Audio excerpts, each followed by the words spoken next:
Hey guys, welcome back to another episode of Today with Ray. I'm your host, Ray Matee, and this is the show that highlights everyday entrepreneurs here.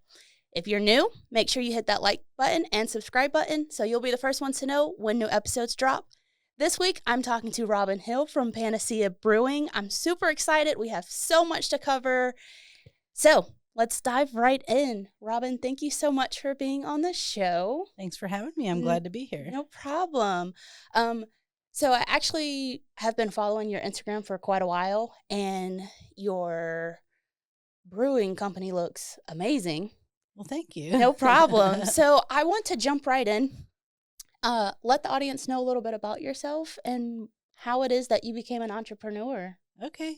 Well, I always liked working for myself, but I didn't always have the opportunity to. When I first was young and out of college, I worked as a teacher and also worked in the mortgage industry part-time. And so I learned that I really enjoy people. I really enjoy sales. And so I did that when I was younger and started a family. Then I became a stay-at-home mom.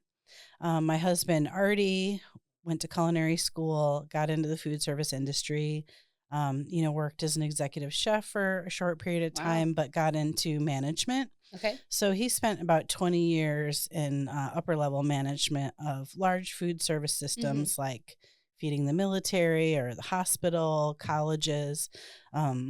So he had tons of background in the food service industry. I was a stay-at-home mom, but I also had a small business, sewing. I taught myself how to sew when I had kids. And so I just sewed like crazy, did really lots of ruffly boutique clothing. And I also ran like a sewing blog and pattern sales, digital pattern sales website. It was kind of when everything was turning digital. It was a big thing. So I realized that I really enjoyed being creative and working for myself, but with 3 little ones, didn't really have much opportunity to focus on it. So when our youngest child turned 5 and went to kindergarten, my husband was also kind of in a place where he was feeling really burned out in his career. And he comes from a family of entrepreneurs. I do as well. And so we thought well, what kind of business could we open? And so we started researching business. At that time, I was into fermenting non-alcoholic ferments at home. I used to do water kefir and then started making kombucha. Okay. And my husband had always been big in brewing, loved home brewing, beer. Back when we were in high school, we've known each other our whole lives. So back when we were in high school, he would, make things and share them with his friends. Okay. And so he had a long history in brewing. It's funny because, way back then, like 9 years ago, when we were looking at opening a business, there were just maybe 2 or 3 breweries in Binghamton or Wilmington. And he was like, I really want to open a brewery. And I was like, oh, there's already too many. Little did I know that like 10 more would open here in the next 8 years. But we were just really fell in love with kombucha. And so we decided, well, let's open a brewery, but something different. Right. And so we didn't really have a lot of money to start a business, but we did have a really cool Volkswagen bus. Okay. And so we decided that we were going to use like a commercial kitchen, commissary kitchen to make the kombucha. And then we would just start at the farmer's market. So that allowed us to have a little bit of protection because we didn't have a lot of overhead. And he was able to keep his job for a while. So for about the first 6 months, I primarily did the kombucha production, or we did it after hours when he was home from work. And then we started hitting all the farmers markets. And it was really beautiful kind of how things unfolded because, back in 2016, no one in Wilmington even knew what kombucha was. I think maybe 1 or 2 stores sold it, and they probably only sold a couple SKUs. So like Whole Foods had it and Tidal Creek and Lovey's. Right. But most people at that time, not just in Wilmington, but in all of America, except for the West Coast, they didn't know what kombucha was. And so it was really easy to explain to people what it is and how good for you it is. And so it was really an easy sell. Although kombucha is very unique in its taste. It is. So a lot of folks, you have to have them try it a few times. But the beautiful thing about kombucha is because of the gut brain connection, right, your body knows how good it is, Yeah. and you start craving it. And so we just really had great success meeting people and customers and just hand to hand selling our product. So that's how we got started. Wow. So first, let me commend you being a teacher, which is finding ourselves to be quite a trend with our people that we've interviewed so far, all been in an educational space and kind of pivoted towards that. And so I just want to say bravo to you, because not everyone could be a teacher. And you Sure. said off camera, middle school. I jokingly said this in the last, episode with someone. I like my kids, but like to have the patience and wherewithal to guide other people's kids takes such a beautiful soul to do that. So kudos to you. And then to be a stay-at-home mom, that's a whole different, because I was a stay-at-home mom too. It's such a overlooked position in life. Sure. So I love that. I want to ask you, how did you get into the kombucha space? Like you said that you've made it for quite a while now, and you're right, not everyone in Wilmington at that time knew what kombucha is. How did you get into that space? Well, I was making water kefir and my husband was making beer. Right. And so one of the things you need to know about fermenting is that, especially when you're talking about wild open ferments like water kefir and kombucha, is that you have to be aware of things like cross-contamination. Okay. So when I was making water kefir at home, it was cross-contaminating with his beer ferments and just making them taste yeasty, not the way he wanted them to taste. Right. And so I was really searching for a ferment that wouldn't do that, but would still provide my family with the healthy probiotics that we were looking for. And a friend of mine said, "Oh, I started brewing kombucha. Why don't you try it?" And I was like, "Oh yeah, I've had that at the grocery store. It's pretty cool. I like it." And so I had already been drinking it. My friend gave me a SCOBY. I started making kombucha at home. And the beautiful thing about kombucha is the more you brew, the more you have, because every time you brew kombucha, that mother SCOBY, SCOBY stands for a symbiotic colony or culture of bacteria and yeast, that mother, as it's called, reproduces. Okay. And so you have the ability to make more kombucha. Wow. And what we found was that we were feeling really good. Yeah. Drinking the kombucha. Kombucha has lots of vitamins, minerals, amino acids, enzymes, and probiotics, which are just really great for your immune system and your gut health. We're not really allowed to talk about the health benefits because under the FDA, it's considered a food.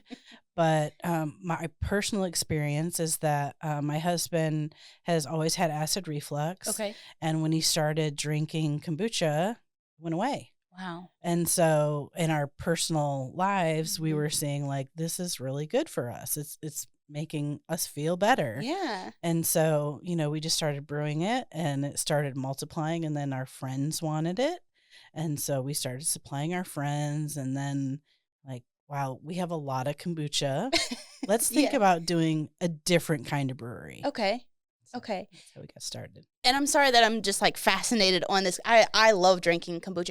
What's the difference between kombucha and you said water kefir? Kefir. Yeah, I've never heard of that. So it's just a different culture. Okay. So both of them are living beverages, which means they have live cultures in them.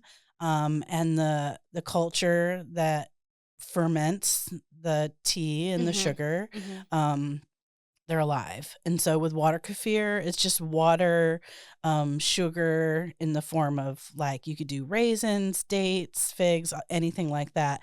And then the cultures. Wow. So with water kefir, there are these little tiny grains, I would call them. Okay. And they're just small. And when you ferment, they kind of dance up and down in the glass, which is one of my favorite things about water kefir is that they float up and down. It's really beautiful.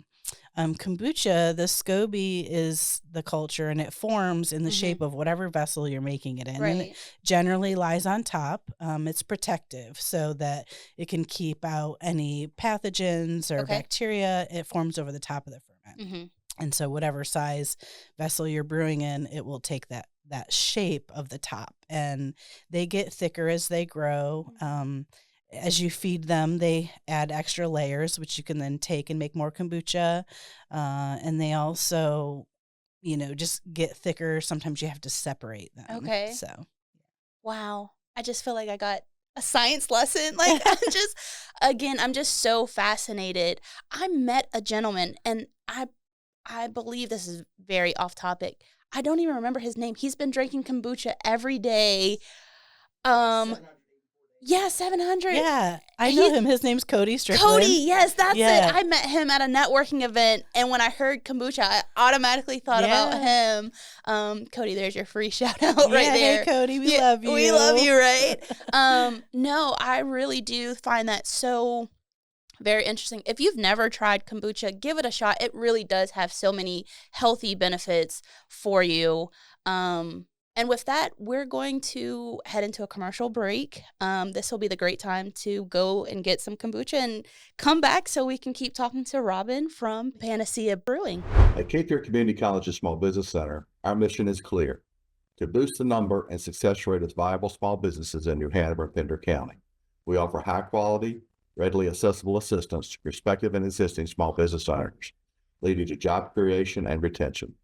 As a community-based provider, we offer education, training, counseling, referral, and information services, all at no charge. Remember, the business starts with an idea, but success begins with a plan. We're here to help you with that plan. To get started, visit our website at cfcc.edu/SBC or give us a call at 910-362-7469. Let's get started.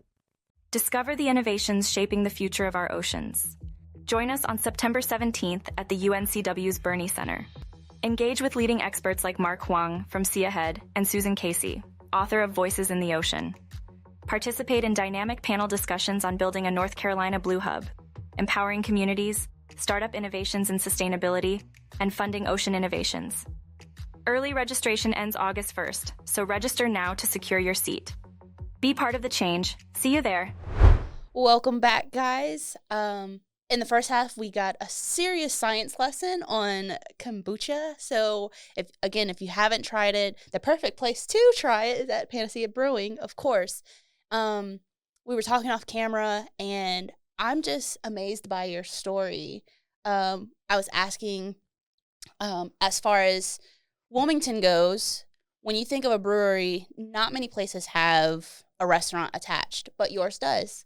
And I would love for you to tell us the ebbs and flows of how that came about and how that differentiates you guys, because there's only about 3 or so that are brewing and have food. So Sure.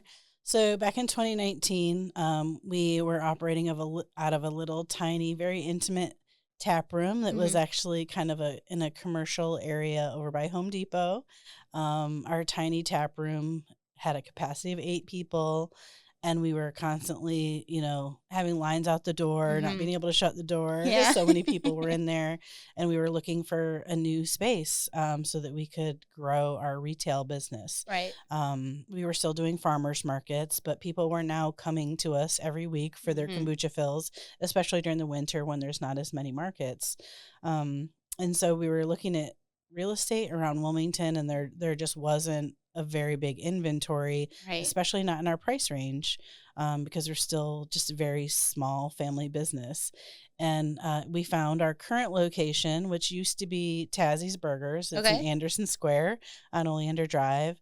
And, we didn't really plan to open a restaurant. We were planning to have a tap room, but with my husband having so many years of experience in the industry, and we felt like you said there really weren't a lot of breweries that had restaurants, that having the two together would be a good opportunity, not only to serve lots of our brews, but have people stay longer, be able to share a meal over a table. So because it was really the only real estate we could afford, and because we thought it was a good location and we had the experience, as naive entrepreneurs, we jumped Yeah. jumped into the restaurant industry. At the time in Wilmington, there were no vegan restaurants. And, we were unaware that other people had them in planning. My husband and I actually are not vegan, Okay. but we had a lot of customers who were plant-based eaters, and we canvassed the community at large. And the vegan community, although it's very small, it's very vocal. And so they Right. were loud about wanting a vegan restaurant. When we got into it, we said, all right, let's try it. We'll give it a try. We'll put Okay. it out there. We had 3 banging months serving vegan food, and then the pandemic hit. We opened in January 2020, and then in the middle of the March, we, got shut down, and, it's kind of been a wild ride since then. Yeah. Yeah. It almost feels like a distant memory almost, because it's just this big 4-year-long gray zone. Like, what happened? What did we go through? Like, are we okay? Right. Yeah, we definitely had to do a lot of pivots during that time. Of course, going from being a full service restaurant to being takeout only and doing family meals. And, we did the best that we could to continue serving the community. And, thank God for government assistance. It allowed us to stay open. If that hadn't been there, if our customers weren't receiving stimulus money, if we weren't receiving PPP loans, we would not have been able to stay open. It kind of created definitely a safe bubble for our business to continue. At that time, kombucha refills were still our primary source of income. And so when people can't come in and refill, what are you going to do? Right. So one of the things we did was we invested in a packaging machine and started canning our kombucha. Nice. So we could sell it at more places that didn't have the restrictions, like grocery stores. I'm all over the place, but when you said kombucha refills, my mind went to like the milk cartons. Right. So that's actually what we based our business model on, is the refillable milk jugs. Yeah. Because what we learned working at the farmers market is that people are very habitual. They like to come out every Saturday morning with their bottles, fill them, and bring them back the next week. For us also, it was a way to keep our environmental footprint small, carbon footprint small. You sell people a piece of glass once, it becomes a vehicle for them to bring back and forth to you. And we put our product in there and then take it home and then they bring it back. Yeah. So it created just a really beautiful relationship with customers that was, good for us, good for them, good for the environment. Absolutely. I love that. And we talked a little bit off camera. You've already mentioned, the 4-year up and down with COVID. But just recently, you guys kind of went through another pivot. We did, yeah. And can you share a little bit of what that was? Sure, yeah. So, all during COVID, despite the government assistance and everything, we really struggled to make ends meet. Of course, social media makes everything look beautiful. Yeah, and of course. I think we probably could have been a little bit more transparent about our struggles, especially with the vegan community.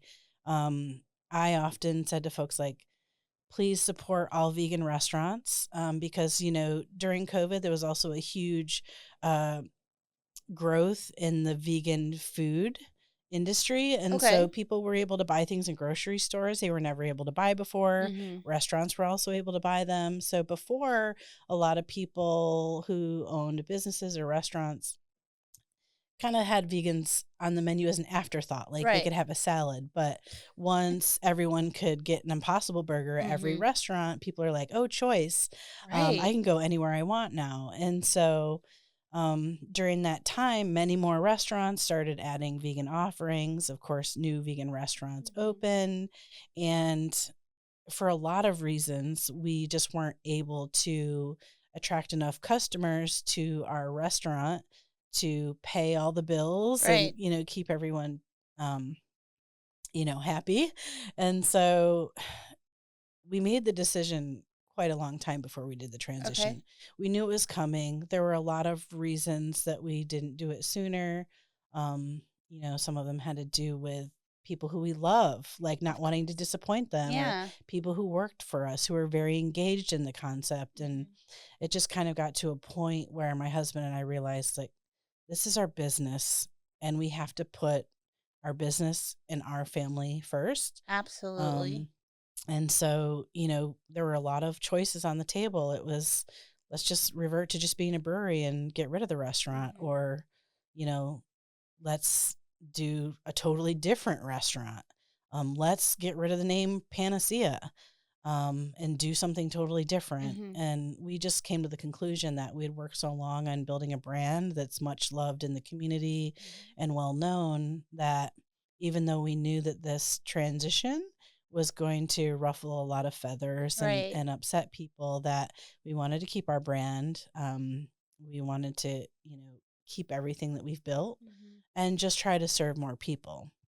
So what we did back in March was we announced that we were opening our menu to be more inclusive, to include meat and dairy items. Okay. A lot of folks in the vegan community were very hurt by that, which we understand, and we have compassion for that. But we had to do, what was right for us. We've got about 30 employees that we, want to keep employed. Obviously, I don't want to change careers at this point. So, so we decided to open our menu. Okay. And so it's been a rough transition, I'll say. The internet's wild. People are vegan for all different reasons. And so, we had people who had never even been at Panacea sending us emails and, leaving Google reviews and that sort of thing. And a lot of people just don't understand what it takes to be a small business owner and to own a restaurant. And sometimes people conflate being in business with public service. It's not the same thing. Right. When you go to a restaurant, any brewery, any store, and you're paying money, it's for a good or a service. And obviously we can't do this for free. We're trying to raise families and send kids to college, and so are our employees. Right. And so, we dealt with a lot of online upheaval regarding the change, but the real world's experience has been beautiful. I hate stereotypes, and so there's lots of stereotypes around veganism, and there's all different types of vegans, and some of them are just absolutely the most kind people I've ever met. And we've seen a lot of those coming into our restaurant recently. Just people who are understanding, and there's a lot of families who are mixed in the vegan community. Like one person's plant-based and one person's not. So we're getting to meet other members of the family who have never come in before because they wouldn't. And so that's been really beautiful. And now we're also starting to have customers from a whole different sort of people who had never come in before, because they wouldn't come because we only served plant-based food. Absolutely. And so our new menu is actually pretty unique. As far as I know, it's definitely the only one around here. It might be the only restaurant that serves all of the items both ways. So if you're a plant-based eater, if you're vegan, you can come in and you can get vegan wings. You mentioned the cauliflower wings earlier. Those are one of our best sellers. You can get cauliflower wings, but you can also get chicken wings. Right. You can get our burger, or you can get the plant burger, or you can get a beef burger. And so we designed it that way specifically as a business choice. Right. For so long, we kind of put our heart in front of our heads. And so we decided we weren't going to do that anymore. And so in the restaurant business, there's what's called a product mix. So you can pull it and see what sells. And so we're like, let's make it 50-50. Let the customers decide what this business is going to become. And our goal is to serve everyone. Right now, we are serving literally 50-50 plant-based and omni food. And so we're keeping on track of those numbers. If the plant-based community still comes out and supports us really strong, we're going to keep serving all that. Of course. And if the meat-loving crowd isn't coming out, then we're going to focus more on the plant-based. We're just really trying to be better decision makers as we, get a little more seasoned in our entrepreneurial journey. But I think it's really beautiful the way the new menu's coming out, because everyone can eat at the same table now. Right. I find that so fascinating. Robin, thank you for your transparency. I mean, this is literally what the show is about. It's about highlighting the everyday journey of entrepreneurs. A lot of people glamorize and say, oh, well, you're in business, you have X amount of followers and your business is doing so well. And it's just like, no, at the end of the day, though, we still have to make tough decisions, because this is our livelihood at this point. And I find it so very fascinating that you didn't limit yourself to say, oh, well, this isn't working, I'm just going to quit. It's all about pivoting and transitions. And the fact that you have a split menu is very fascinating, because like you said, it opens the door for people to come and sit at one table and still have their own right to their choices. I love cauliflower. So look, my producer and I were saying like, okay, we're going to stop by for lunch. So this interview has been incredible. Robin, I have one more question for you.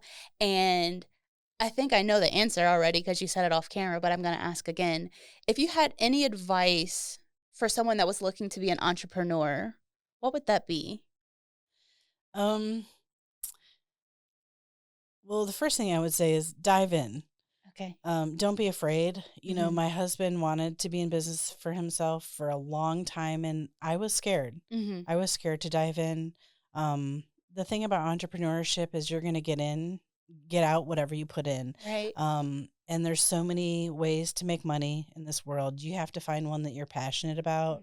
We're very passionate about the brewing, about kombucha, and our beers are really spectacular. So find something that you love, and don't be afraid to change. You have to always be aware of what's going on, and it doesn't really matter what other people think. You have to be happy at the end of the day, and you have to make it work for you. Being an entrepreneur means you have 100% of the responsibility for your own success. Oh my gosh. And so, you have to carry it. It's a heavy mantle to carry, but it's beautiful. It's both freedom and responsibility at the same time. Yeah. Because you can do what you want, but you're also responsible for your success. Oh my gosh. I just want to pick this mic up and just drop it. Yeah, my producer's over there just clapping right now. That is some sound advice. And I thank you again for being on the show and everything that you've shared. Thank you guys for watching. Thank you for the sponsors that made this season happen. Till next time, make sure I'm like dazed with that answer. I'm sitting here thinking of all the things that I'm like, I am responsible for that. And I hope that for the viewers that are out there thinking that you're going to be a successful entrepreneur, that you carry that mantle with pride. So I'm Rayma T. Till next time, bye. Hey guys, it's me, Rayma T, and I hope at the end of this episode you felt super inspired to shop within your local community. But make sure to tune in next week where I'll have another entrepreneur to talk about their journey here only on YouTube.